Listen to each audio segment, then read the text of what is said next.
Bienvenue notre animateur, Zavining.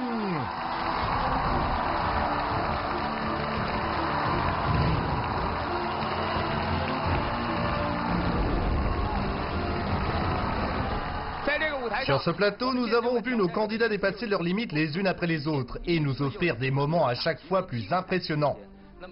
Alors ce soir, ici même, de quel autre miracle allez-vous bien pouvoir être les témoins? Accueillons maintenant les 3 membres de notre jury.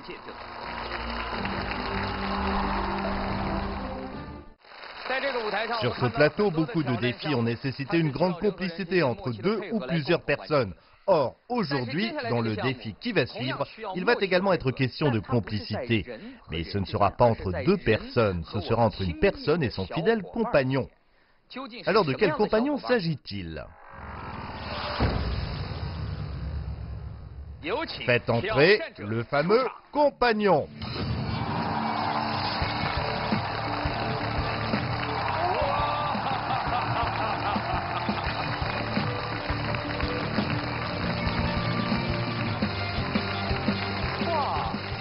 Génial! Tu es super! Pourquoi tu me mords? Qu'est-ce qui se passe? C'est qu'il arrive à décortiquer les graines de tournesol en plus. Comment tu t'appelles? Tu viens d'où? Tu vas participer à quel défi?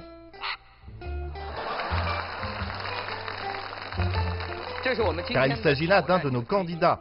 Et comme je vous l'avais dit, je disais donc qu'il y avait une personne et son fidèle compagnon qui devaient agir en parfaite complicité. Il adore ça, les graines de tournesol, apparemment.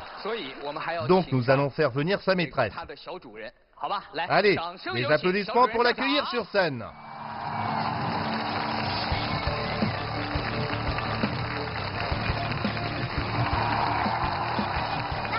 Viens. Viens. Viens. Tu vois, il n'y a que les graines de tournesol qui l'intéressent. Il n'obéit qu'à ceux qui lui en donnent. Viens. Il ne t'obéit plus, on dirait. Tu n'as qu'à lui donner des graines. Allez, présente-toi au public. Bonjour à tous, je m'appelle John ici. C'est ton compagnon? Il est obéissant d'habitude? Oui, Alors pourquoi aujourd'hui il n'en fait qu'à sa tête? Quel âge a-t-il? 1 an. Ça peut vivre combien d'années un perroquet? Plus de 60 ans. Alors il va être énorme comme ça quand il aura 60 ans. Il pourra faire 1 mètre. Ben comme moi alors. Ça fait combien de temps que tu l'as ce perroquet? Plus d'1 an. Et c'est toi qui le dresses? Oui. Et il y a quelqu'un qui t'apprend comment faire? Mon père, il est dresseur dans un parc de perroquets. Bon, dis à tout le monde. Ton copain, il va... Bon, il va... D'accord, je te touche plus. Il va nous présenter quoi comme défi? Il devra s'envoler d'une tour de 20 mètres de haut et revenir vers moi guidé par le bruit de mon sifflet.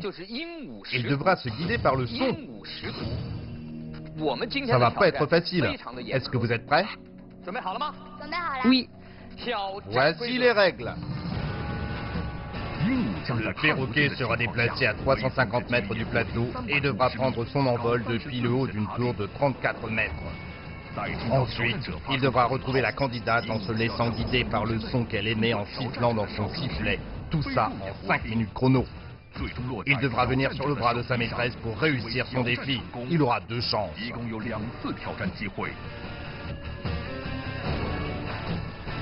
Dans un environnement qui lui est totalement inconnu, notre perroquet va-t-il réussir son défi? Bien, on voit que vous êtes arrivé au sommet de la tour. Alors maintenant, je vais demander à notre candidate de bien vouloir souffler dans son sifflet. Comme ça, vous pourrez relâcher le perroquet. Est-ce que vous m'entendez? Oui, c'est compris. Maintenant, je déclare que la mission commence. 5, 4, 3, 2, 1. Lâchez-le. Lâchez-le.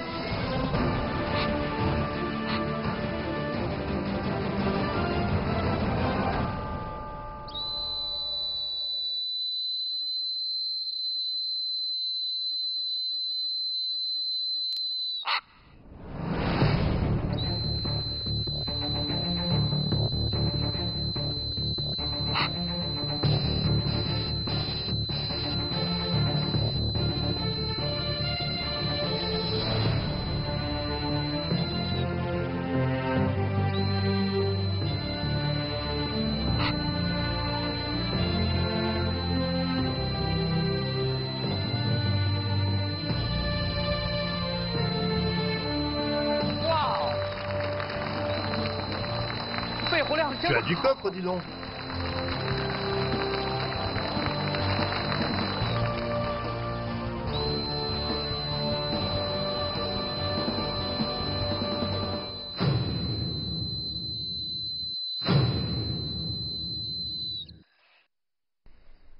Où est-ce qu'il va?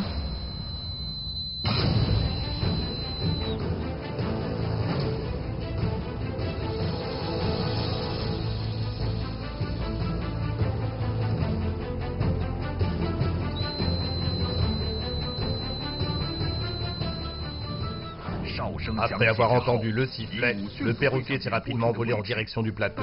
Mais après avoir tourné au-dessus, il a disparu. Est-ce que vous pouvez voir où se trouve actuellement le perroquet?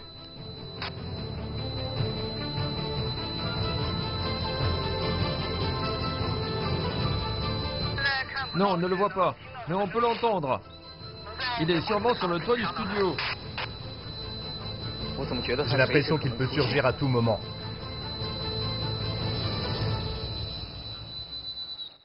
Je le vois. Il arrive? Non, non, non, il reste perché tout en haut sans bouger.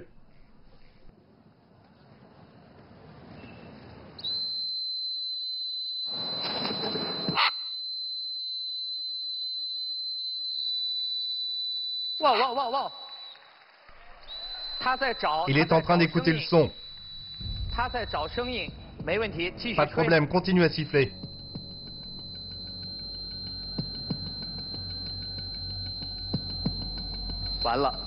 Il est bloqué par les carreaux de verre.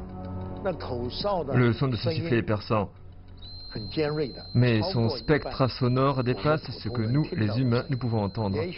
Mais peut-être que le perroquet entend plus de sons et pourra nous retrouver. Et puis il y a plein d'appareils électroniques dans le studio qui créent des interférences et ça perturbe peut-être notre animal. Il écoute. Vous voyez comment il penche la tête? Mais il ne sait pas où aller. Oui. Il est en train de se demander comment il peut faire. Le perroquet s'est retrouvé bloqué à 20 mètres de la candidate, à l'extérieur du studio. Notre candidate, quant à elle, ne s'est pas arrêtée de siffler. Mais à la fin des 5 minutes, son compagnon reste figé à la même place. Bien, arrête de siffler, ça va te fatiguer. Ça s'est déjà produit, cette situation? Ça peut arriver, mais c'est rare. Des applaudissements pour notre candidate.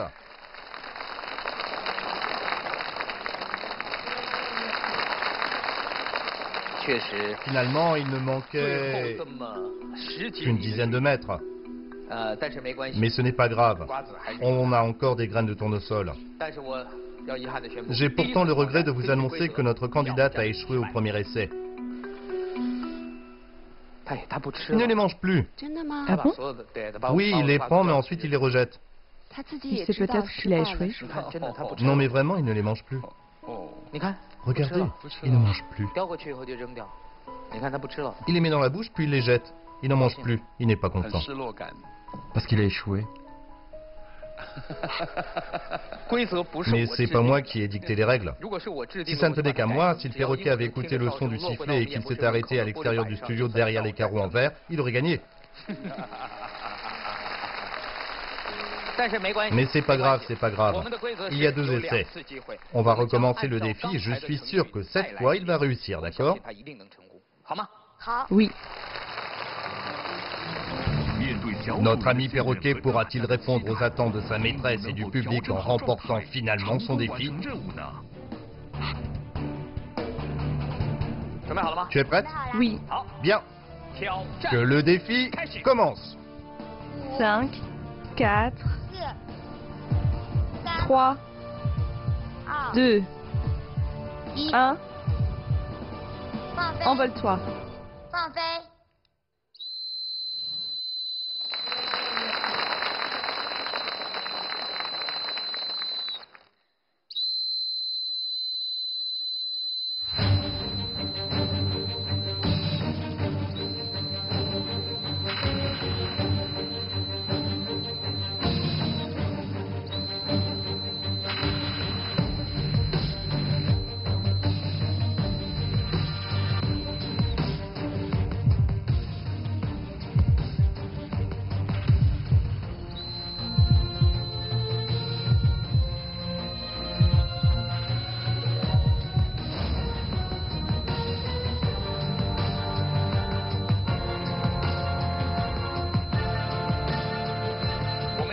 Nous l'attendons tous comme un héros qui revient triomphant. Wow!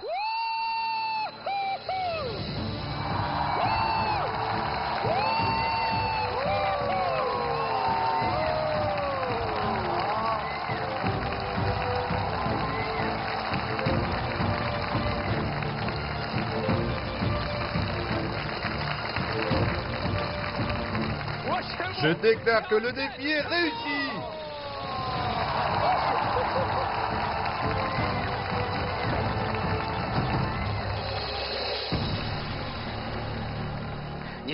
Bon, je vais t'attendre dans notre panthéon de la gloire, toi et ton adorable compagnon. Je vous souhaite bonne chance.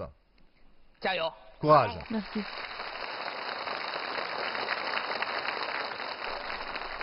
Bonjour ma petite Lucie. Bonjour. Comment as-tu découvert qu'il pouvait faire ça?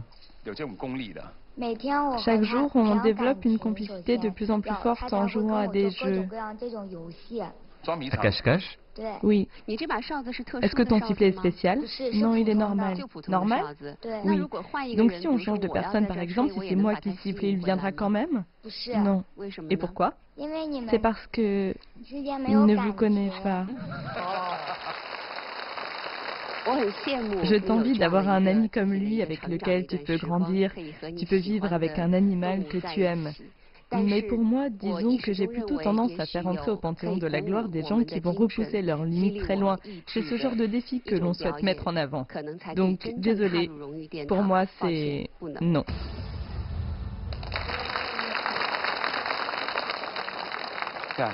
Est-ce que tu as fait payer ces prestations avec ton perroquet? Non. Je suis très satisfait de ta réponse. Alors pour moi, c'est... Oui. Merci. Ma décision est oui. Merci. Nous invitons Join Sin à entrer au Panthéon de la gloire. Notre candidate ne s'est pas séparée de son perroquet depuis qu'il est né. C'est grâce à beaucoup d'amour et de complicité qu'ils ont gagné ce défi.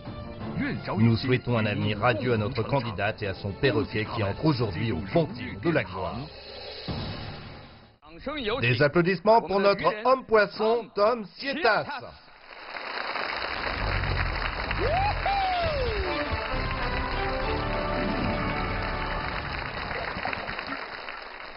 Comme vous pouvez le voir, la personne qui se trouve actuellement dans ce bassin est notre candidat, Tom. Et la personne assise tout en haut est son assistant, Sébastien. Bonjour, heureux de vous voir. Bienvenue à notre émission. Cet homme-poisson que nous avons invité aujourd'hui sur ce plateau nous vient d'Allemagne. Et il va nous montrer combien de temps une personne peut rester en apnée et jusqu'à quel point il peut repousser ses limites.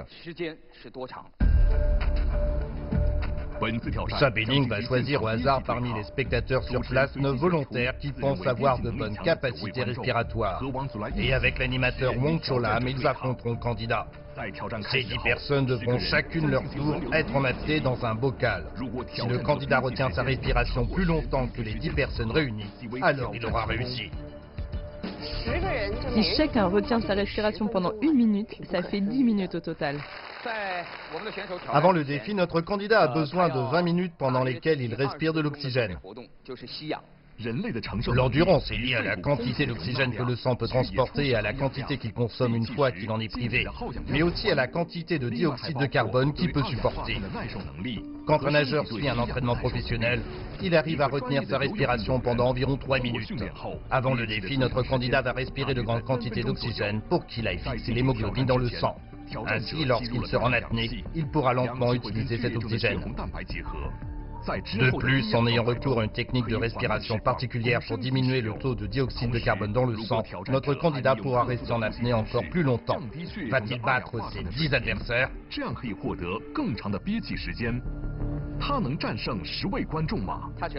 Dès qu'il enlèvera son détenteur, je donnerai le signal. Vous pouvez déjà vous préparer.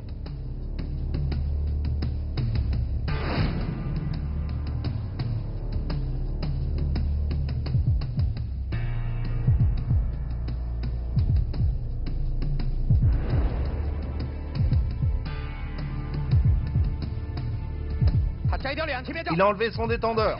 Commencez.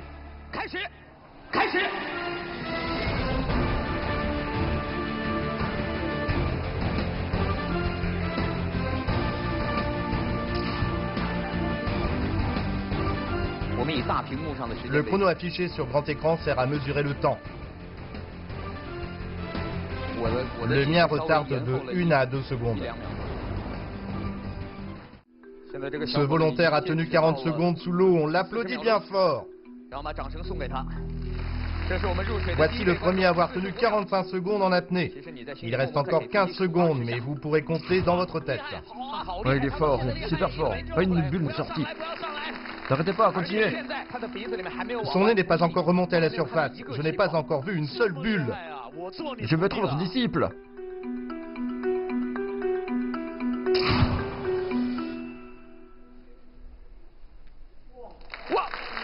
Il est sorti. 1 minute 20. Au tour du volontaire suivant d'être en apnée. Ça s'enchaîne vite. Le premier était fort. Mais le candidat n'a pas laissé s'échapper une seule bulle d'air. Le premier volontaire a tenu 1 minute 20. Si les autres tiennent encore plus longtemps que lui, alors le candidat devra rester en apnée plus de 13 minutes, ce qui paraît absolument incroyable. Est-ce que Tom va réussir ce défi?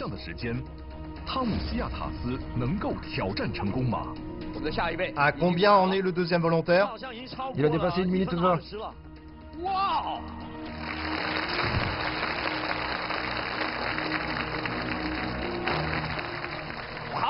Voilà, il s'est relevé. 1 minute 34. On continue?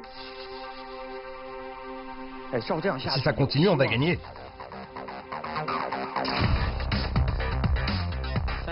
Ça fait 3 minutes avec le dernier.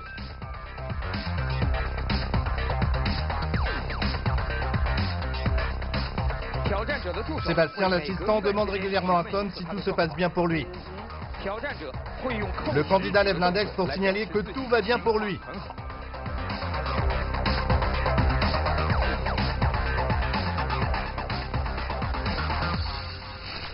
« 28 secondes pour le troisième. Il en est à combien? 1 minute 50 secondes. Ah bon, vraiment? Presque 2 minutes. Mon Dieu. Et si ce volontaire faisait mieux que notre candidat? Il s'est relevé. Il a dû faire le meilleur temps. Combien? 2 minutes 10. 2 minutes 10.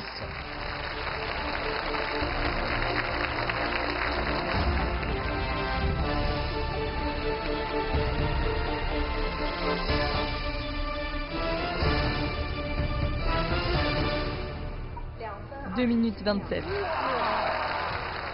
Il reste 5 relayeurs. Nous verrons bien si notre apnéiste pourra renverser à la fin cette situation qui, pour l'instant, n'est pas favorable pour lui.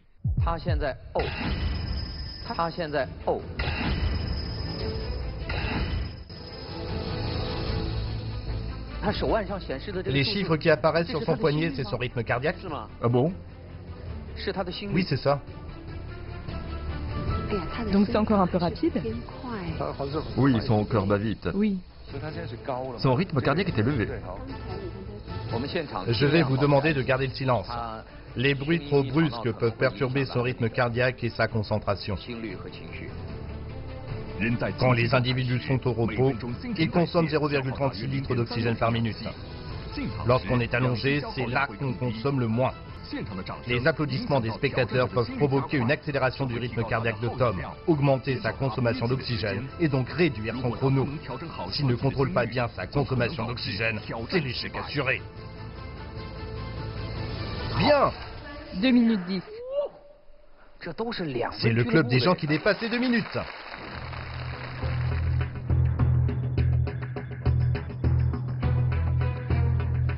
Ça va?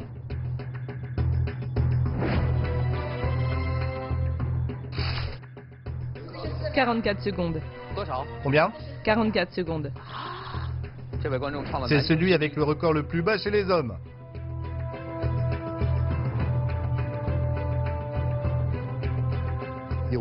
Là, le candidat est entré dans un état de repos, ce qui lui permet de consommer moins d'oxygène et de rester plus longtemps dans l'eau. «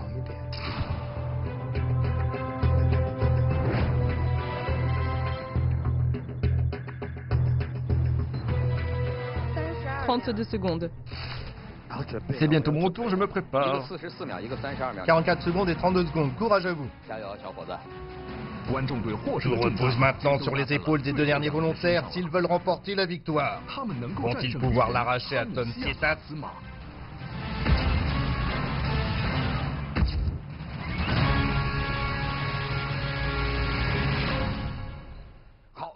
Le 9e a fini. 1 minute 55. Le dernier relayeur, Wong Cholam, a commencé à être en apnée. «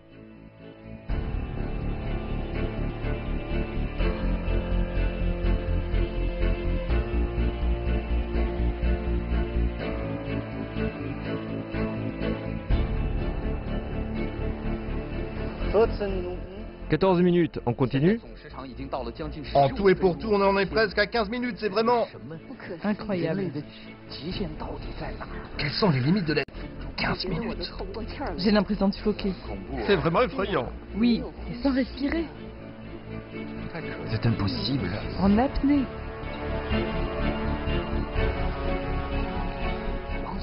Cholam en est à combien? 1 minute 15. 1 minute 15. Wong Cholam a dépassé son propre record. Il a levé la jambe gauche. C'est pour nous dire qu'il continue encore 10 secondes.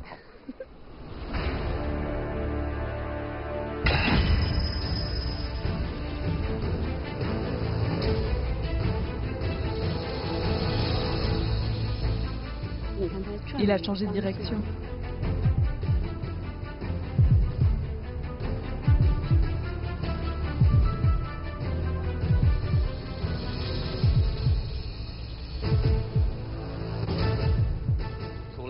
Il a levé sa jambe gauche encore une fois. Bien.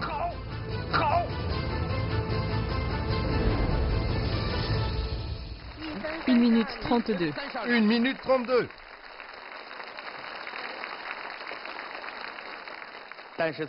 Mais là, je dois vous annoncer que nos volontaires ainsi que l'ambassadeur de ce défi ont fini leur épreuve alors que notre candidat est toujours en apnée dans le bassin. Donc on peut dire qu'il a déjà gagné. Mais il veut quand même continuer. C'est pourquoi nous allons garder le silence. 15 minutes. C'est déjà une sacrée performance. Je commence sérieusement à me faire du souci. Mais apparemment, il va bien. Au total, on a fait combien? Au total, vous avez fait environ 15 minutes environ. Il en est à 16 minutes. Ça va durer encore combien de temps?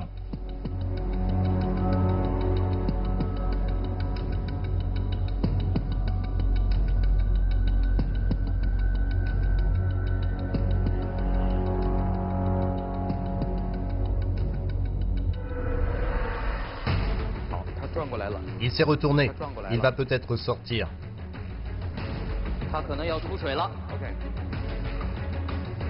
Il en est presque à 18 minutes.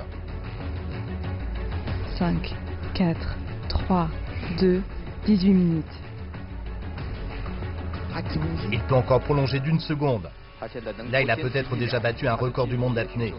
Il se prépare à sortir de l'eau. Il est en position.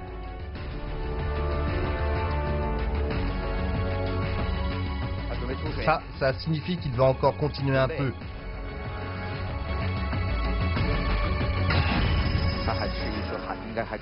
18 minutes 40.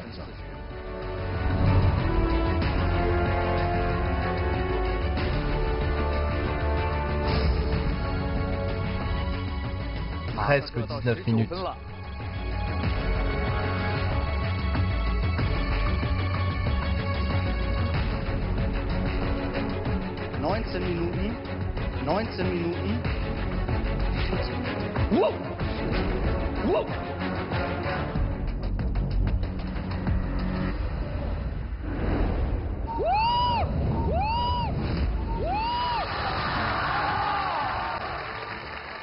Je pense que nous pouvons applaudir très chaleureusement notre candidat pour l'exploit qu'il vient d'accomplir. Il a réussi.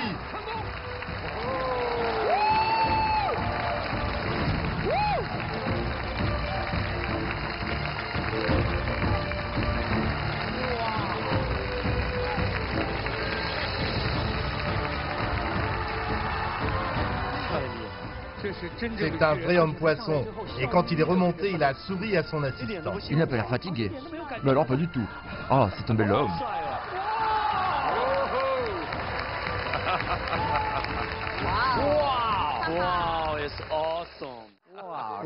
Je pense que ses capacités pulmonaires sont corrélées à sa taille. C'est sûr, demandez-lui quelle est sa capacité pulmonaire. C'est un secret, personne ne doit savoir. C'est un secret, personne ne sait. Ses poumons peuvent contenir 7 litres d'oxygène. Soit 7000 millilitres. Mais pour le nageur américain Michael Phelps, c'est 12 000 millilitres. Mon Dieu, mais apparemment, ça ne fait pas tout. Ça a forcément un rapport, mais oui, ça ne fait pas tout. Comme notre candidat a réussi son défi, moi je vous attends au Panthéon de la Gloire avec mon Cholam. Je vous souhaite bonne chance.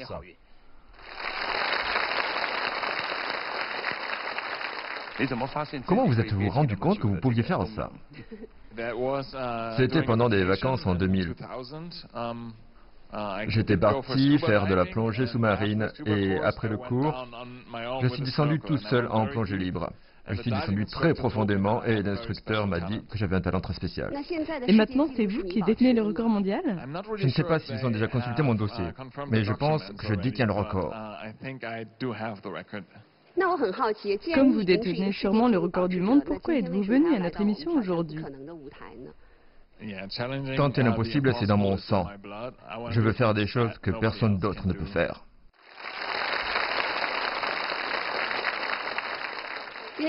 Aujourd'hui, je suis très heureuse que vous ayez participé à notre émission.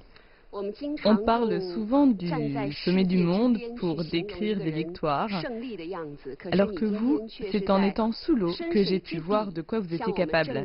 Quant à savoir si vous pouvez entrer au Panthéon de la Gloire aujourd'hui, eh bien pour nous, c'est... Oui! Félicitations! Les formes primitives de vie sont apparues dans l'océan. Les humains aujourd'hui ne peuvent plus y vivre. Mais n'ont de cesse de l'explorer encore et toujours. C'est dans ces profondeurs que Ton Cietas nous a fait découvrir des nouveaux records d'apnée pour l'humain et nous pousse à toujours nous dépasser pour découvrir l'étendue de notre potentiel. Félicitations pour son entrée dans le Panthéon de la Gloire. Merci d'avoir suivi notre émission. À la semaine prochaine.